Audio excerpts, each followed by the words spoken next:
kids, are you ready to hear chapter 2 of The Naughtiest Girl in School? Well, here we go. For the rest of her time at home, Elizabeth was very naughty and also very good. I'll try being very, very good and obedient and polite and sweet and see if Mother changes her mind, she thought. So, to the surprise of everyone, she became thoughtful, sweet-tongued, good-mannered, and most obedient. But it had quite the wrong effect because instead of saying that she would keep her home at home now, her mother said something quite different. Well, Elizabeth, now that I know what a really nice girl you can be, I'm not so afraid of sending you to school as I was, she said. I thought you would get into such trouble and be so unhappy, but now I see how well you really can behave. I am sure you will get on nicely at school. I am very pleased with your behavior. And can you guess what happened after that? Elizabeth at once became naughtier than she had ever been before. If being good makes Mother feel like that, I'll see what being naughty does, she thought. So she emptied the ink bottle over the cushions in the drawing room. She tore a hole in one of the nicest curtains.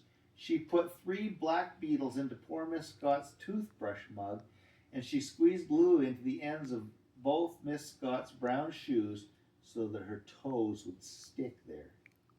Well, all this makes it quite certain that Elizabeth needs to go to school, said Miss Scott angrily as she tried to get her feet out of her sticky shoes. I'm glad to leave her, naughty little girl, and yet she can be so sweet and nice when she likes. Elizabeth's things were packed and ready. She had a neat brown trunk with E. Allen painted on it in black. She had a tuck box, too, with a big currant cake inside, a box of chocolate, a tin of toffee, a jam sandwich, and a tin of shortbread. You will have to share these things with the others, said Miss Scott, as she packed the things neatly inside. Well, I shan't then, said Elizabeth. Very well, don't, said Miss Scott. If you want to show everyone what a selfish child you are, just take the chance. Elizabeth put on the outdoor uniform of Whitleaf School. It was very neat, and she looked nice in it. But then Elizabeth looked nice in everything. The outdoor uniform was a dark blue coat with a yellow edge on the collar and cuffs, a dark blue hat with a yellow ribbon around it, and the school badge at the front. Her stockings were long and brown. Her lace shoes were brown too. My goodness, you do look a real school girl, said her mother quite proudly. Elizabeth wouldn't smile. She stood there sulky and angry. I shan't stay at school long, she said. They'll soon send me back. Don't be silly, Elizabeth, said her mother. She kissed the little girl goodbye and hugged her. I will come and see you at half term, she said. No, Mother, you won't, said Elizabeth. I shall be home long before that. Don't make me sad, Elizabeth, said Mrs. Allen. But Elizabeth wouldn't smile or say she was sorry. She got into the car that was to take her to the station and sat there very cross and straight.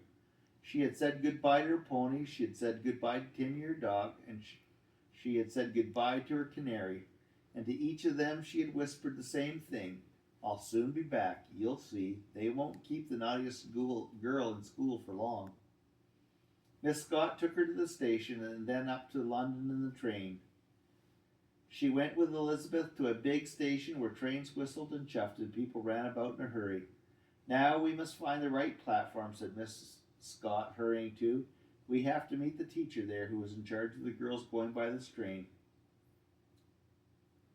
They came to the right platform and went through to where a big group of girls stood with a teacher. They were all dressed in dark blue coats and hats with yellow hat bands like Elizabeth.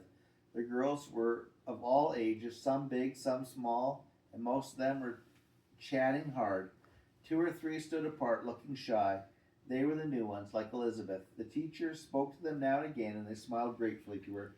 Miss Scott bustled up to the teacher. Good morning, she said. Is this Miss Thomas? This is Elizabeth Allen. I'm glad we are in good time. Good morning, said Miss Thomas, smiling. She held out her hand to Elizabeth. Well, dear, she said, you are going to join the happy crowd at Whitleaf School. Elizabeth put her hand behind her back and would not shake hands with Miss Thomas. The teacher looked surprised. The other children stared. Miss Scott blushed red and spoke sharply to Elizabeth. Elizabeth, shake hands at once. Elizabeth turned her back and looked at a train puffing nearby. I'm so sorry she's behaving so rudely, said Miss Scott, really upset. She spoke in a low voice to Miss Thomas. She's an only child, very, very spoiled. Rich, pretty, and she doesn't want to come to school, away to school. Just leave her alone for a bit, and I expect she'll be all right. Miss Thomas nodded. She was a merry-looking young woman, and the girls liked her. She was just going to say something when a man came hurrying up with 4 boys. Good morning, Miss Thomas, he said. Here is my batch. Sorry I can't stop. I've a train to catch. Goodbye, boys. Goodbye, sir, said the 4 boys. How many boys have you at Whitleaf this term? Asked Miss Scott. As many as girls? Not quite, said Miss Thomas. There are some more boys over there. Look, in the charge of Mr. Johns.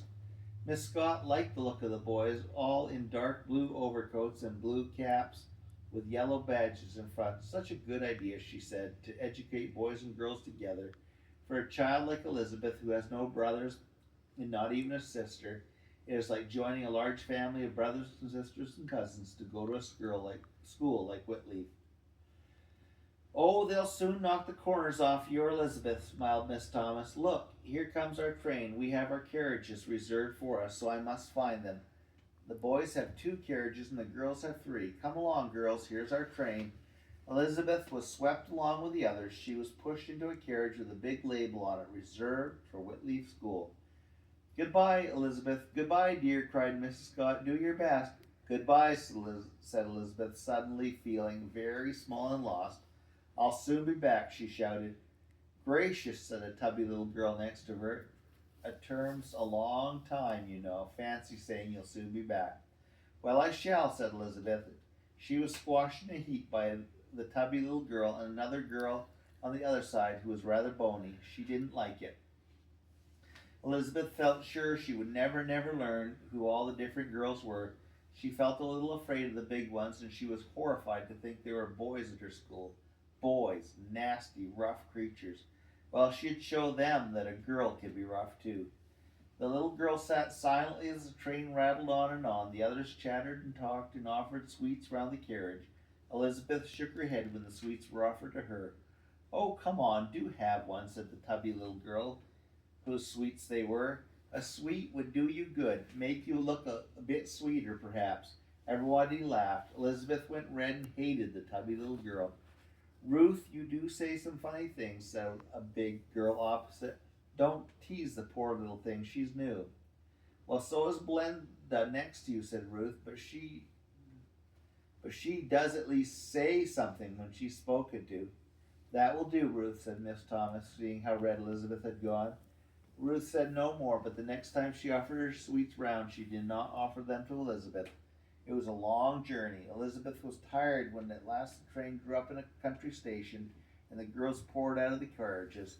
The boys came to join them, and the girls talked eagerly of all they had done in the holidays. Come along now, quickly, said Mr. Johns, pushing them out of the station gate. The coach is waiting. There was an enormous coach outside the station labeled Whitleaf School. The children took their places. Elizabeth found as far away as possible from the tubby little girl called Ruth. She didn't like her one bit. She didn't like Belinda either. She didn't like anyone. They all stared at her too much. The coach set off with a loud clank and rumble. Round the corner it went, down a country lane and up a steep hill. And there was Whitleaf School at the top. It was a beautiful building like an old country house, which indeed it once had been. Its deep red walls, green with creeper, glowed in the April sun. It had a broad flight of steps leading from the green lawns up to the school terrace. Good old Whitleaf, said Ruth, pleased to see it. The coach swept round to the other side of the school, through a great archway and up to the front door.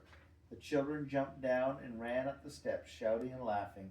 Elizabeth found her hand taken by Miss Thomas. Welcome to Whitleaf, Elizabeth, said the teacher kindly, smiling down at the sulky face. I'm sure you will do well here and be very happy with us all. I shan't, said naughty Elizabeth, and she pulled her hand away. It was certainly not a very good beginning. The end.